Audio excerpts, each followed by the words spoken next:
and welcome back to the Striha Sports Podcast.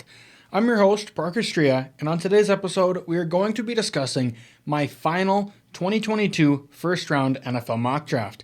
I'm by no means a professional, but I do love talking about sports, so thank you for joining me. Before we get into my mock draft, I just wanted to say that this mock draft will have a couple trades, but nothing outrageous. I'm not going to have like the Chiefs trading from pick 29 and 30 to pick 3 or something crazy like that. They may be a little out there, but I think they make sense. They made sense in my head. I'll try to justify them as I go, but let's get right into it. With the first overall pick, the Jacksonville Jaguars select Travon Walker, an edge rusher out of Georgia. Now, Walker may have the most athletic upside out of any single edge rusher in this entire class. There's no reason a guy who is that big should be able to move that fast and be able to cover while being great at rushing the passer. And for a team in Jacksonville that I don't think has a lot of talent, I mean, they have some good pieces, but I don't really like anything on that front seven except for Josh Allen. So I think they need to get a guy like Travon Walker who can probably play a 3-4 defensive end or play a 4-3 defensive end. I don't really know how they'll play him, but I think he will be a great pick for them. With the number 2 overall pick, the Detroit Lions select Aiden Hutchinson, an edge rusher out of Michigan. If I'm the Lions, I'm jumping for joy and running this card to the stand because a lot of people did not think that Aiden Hutchinson would fall past the number 1 overall pick. So for a team in Detroit that really needs help rushing the passer, get arguably the best pass rusher in this entire class, and he will instantly come in and raise the ceiling and even the floor of that defense. With the number 3 overall pick, the Houston Texans select Ikem Ekwonu, a tackle out of NC State. Like, you're going to see a trend with a lot of these teams up here and how I describe them. They don't have a lot of talent. This Texans offensive line is really bad. And I think if they take Ekwonu, he can either start at guard or tackle right away. I think it'll be a pretty seamless transition for him to play either one of them at the next level. They'll probably play him at guard a little bit just to get him used to the NFL, let him get used to the game speed, and then I think they will either slide him over to right tackle or they'll just put him in Laramie Tunsil's left tackle spot and have Tunsil move to right tackle. But I think he's arguably the best tackle in this entire draft class, so they get their franchise left or right tackle wherever they want to play him. With the number 4 overall pick, the New York Jets select Kayvon Thibodeau, an edge rusher out of Oregon.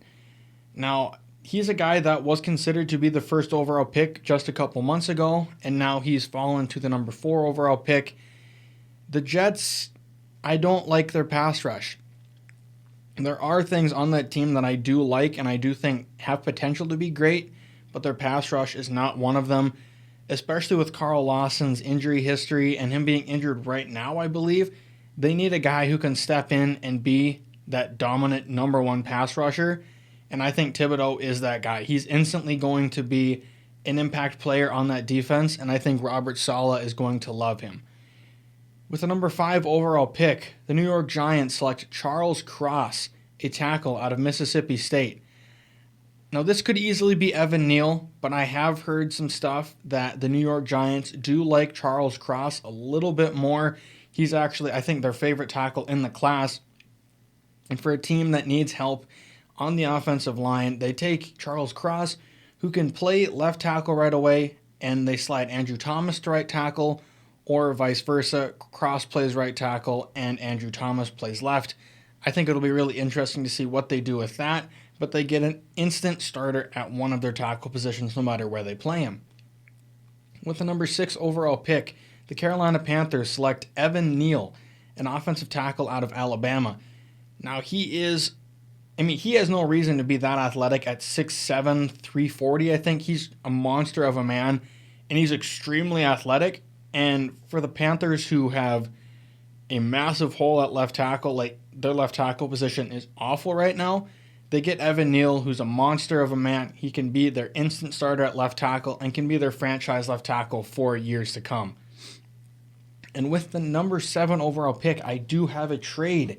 The Minnesota Vikings have traded with the New York Giants to acquire the rights to pick number 7. And with the 7th overall pick, the Minnesota Vikings select Ahmad Gardner, a cornerback out of Cincinnati. Now, this isn't something that a lot of people are talking about, but Minnesota needs help in the cornerback room. I don't like anything that they have there. Cameron Dantzler really hasn't shown a lot, and Patrick Peterson is way past his prime. So, I mean, if he's still here at 7, it's only a 5 or 6 spot jump.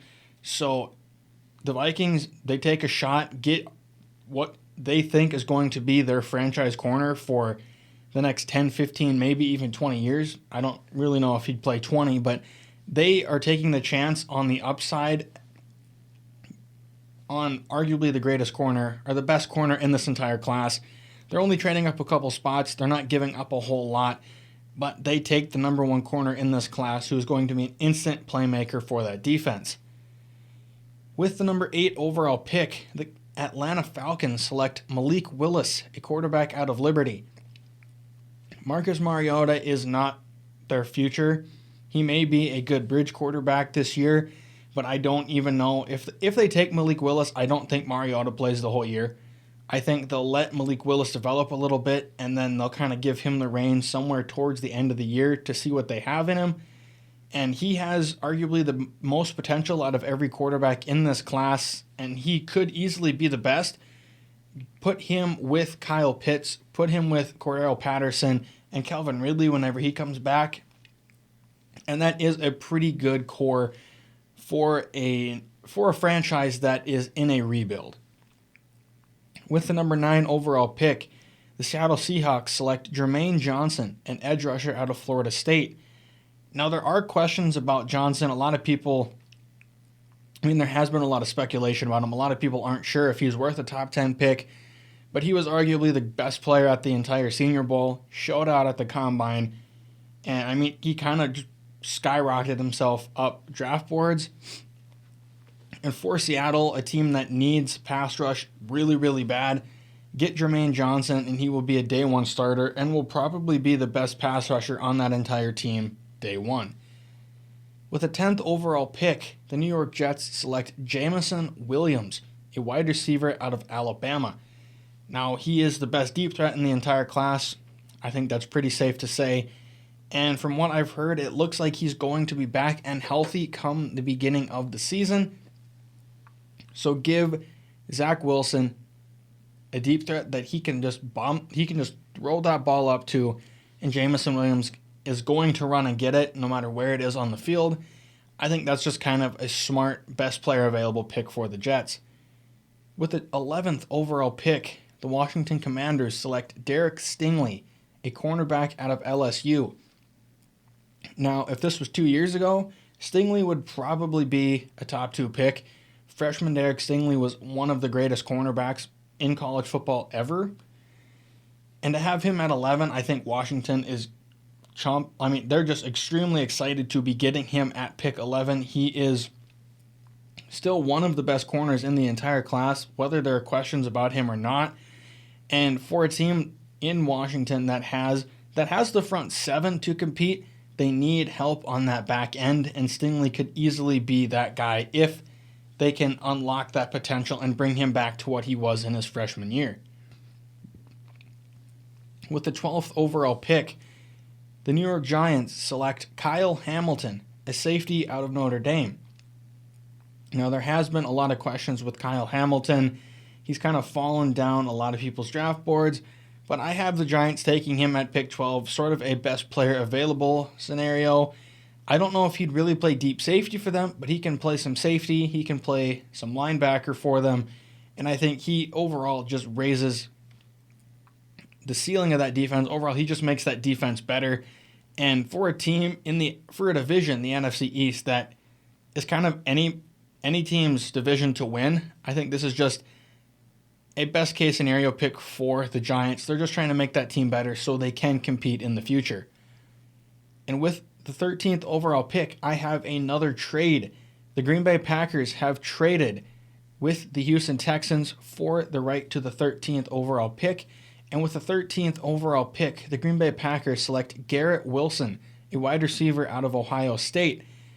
Now, this is a much bigger jump than my first trade, but I think it is well worth it for the Green Bay Packers. Everyone knows they're going to be extremely aggressive.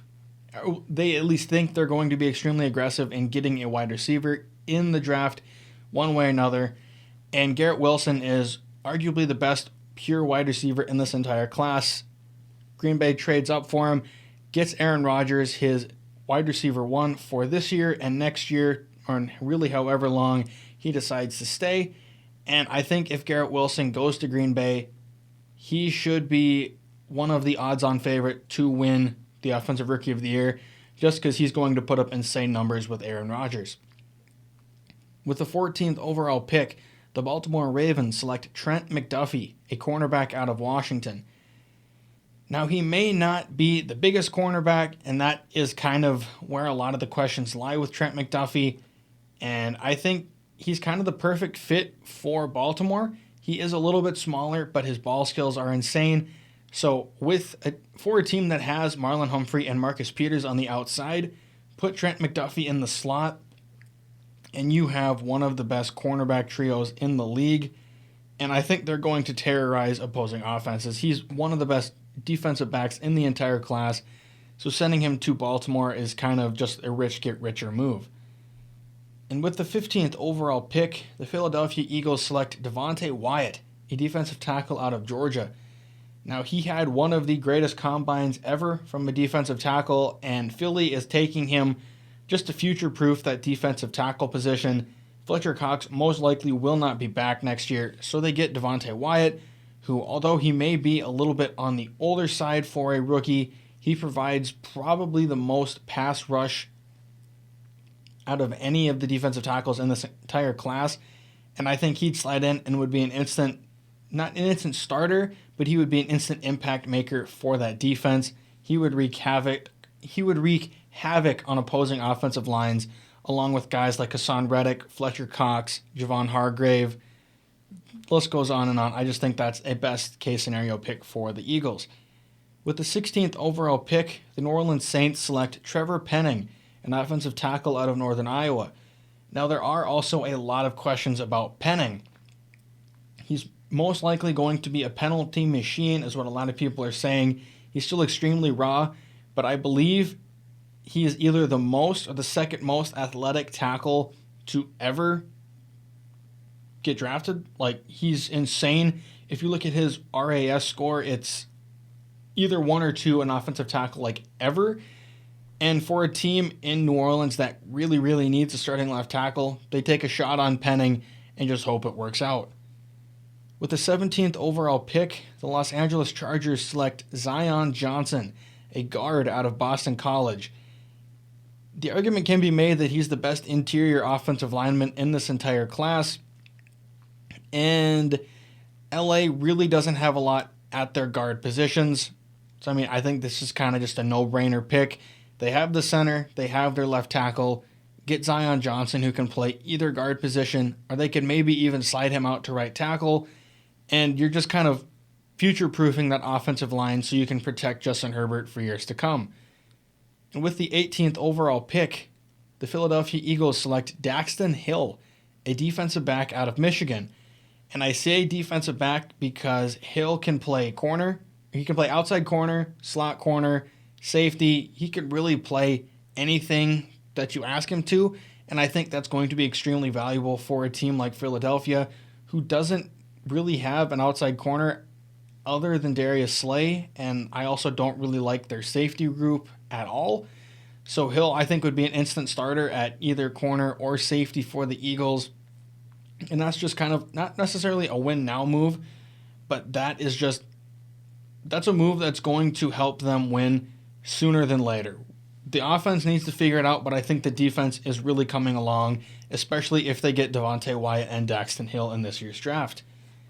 With the 19th overall pick, the New Orleans Saints select Treylon Burks, a wide receiver out of Arkansas.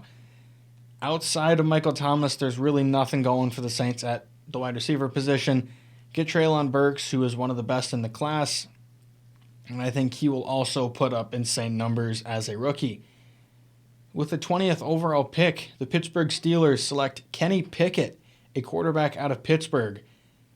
Plain and simple, they need a quarterback for the future. It's not Mason Rudolph. It is not Mitchell Trubisky.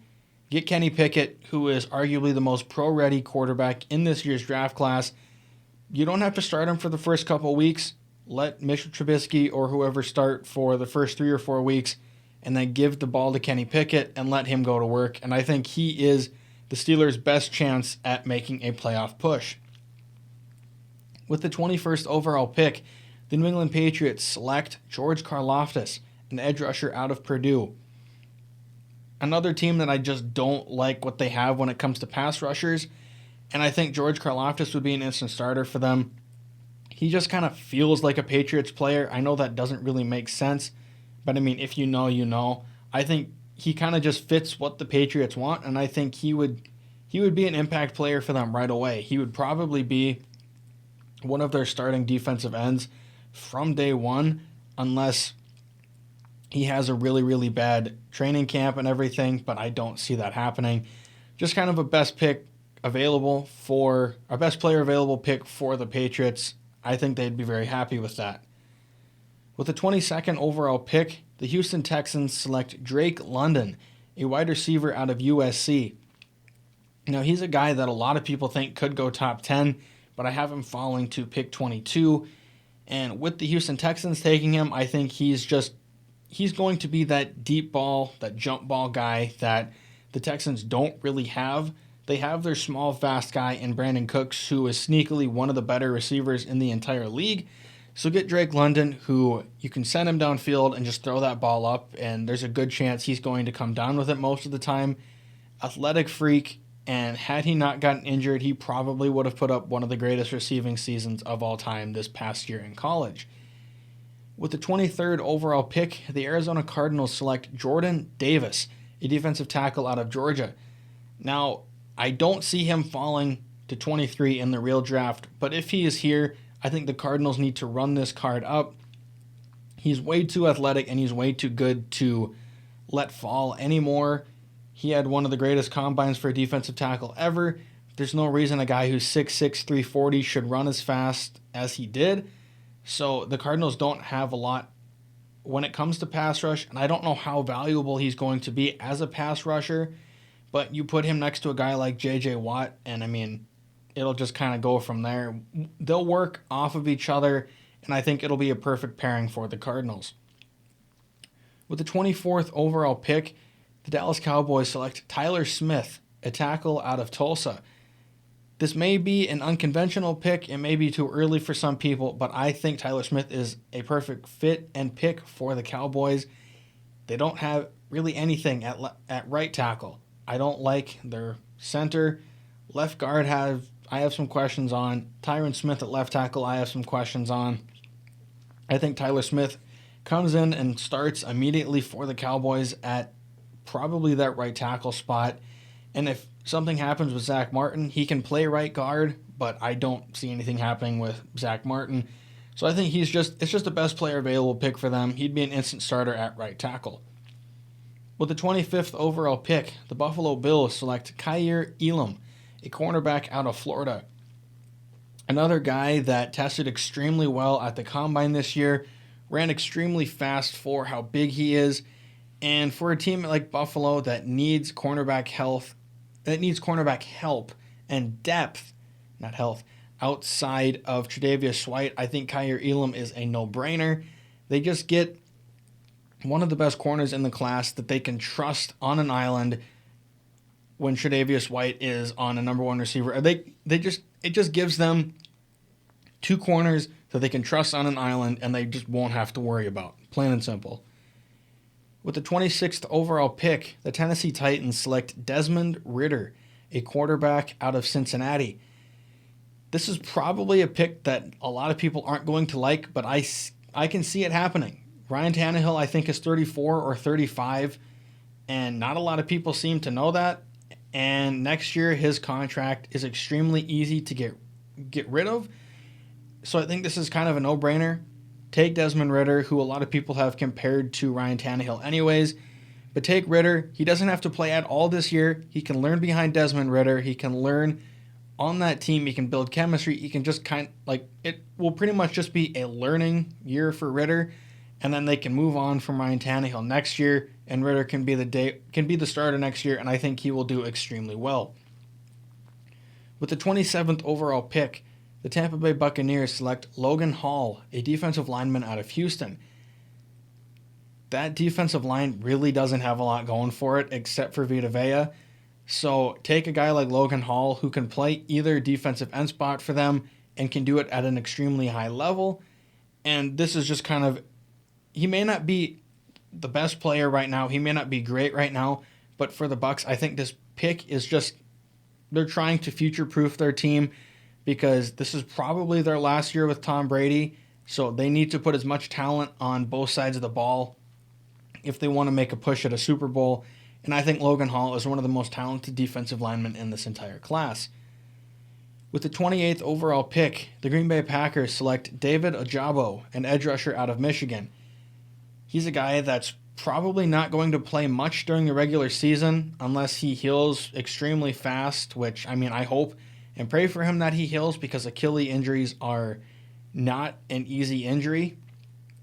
But for a team like Green Bay who takes David Ojabo, he obviously won't play all year, or at least most of the year. But come playoff time, if Green Bay needs an extra burst of energy on that defensive side of the ball, Ojabo can come in and he can start across from Rashawn Gary and he can wreak havoc on opposing offensive lines. And I think that's just it just seems like a Green Bay pick, an extremely athletic edge rusher from Michigan. I think he'd be perfect for them. With the 29th overall pick, the Kansas City Chiefs select Chris Olave, a wide receiver out of Ohio State. He will probably go a lot earlier than this in real life, but he falls to pick 29 for the Chiefs, and I think it's kind of a no-brainer for them. I don't like their receiving room at all. I don't trust it.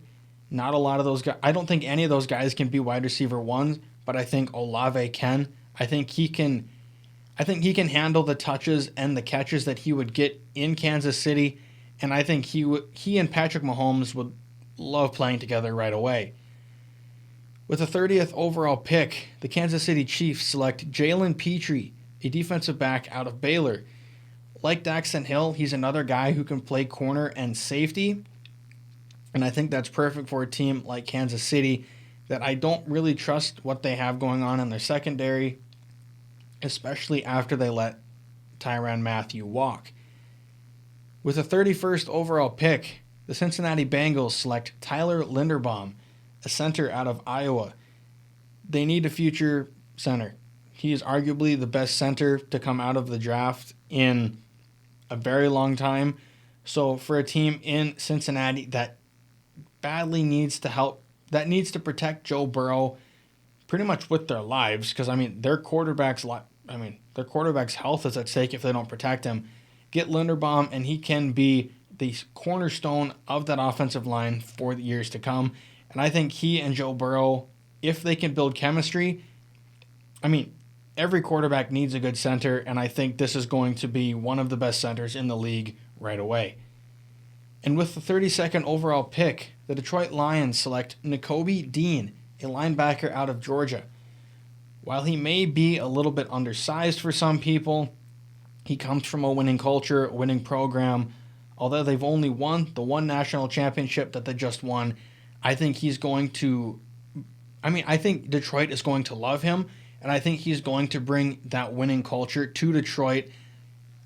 With Aiden Hutchinson, that Detroit defense just got a lot scarier at two spots on that front seven. And for a team that doesn't have a lot of talent, I think it's just kind of a best player available pick for the Lions.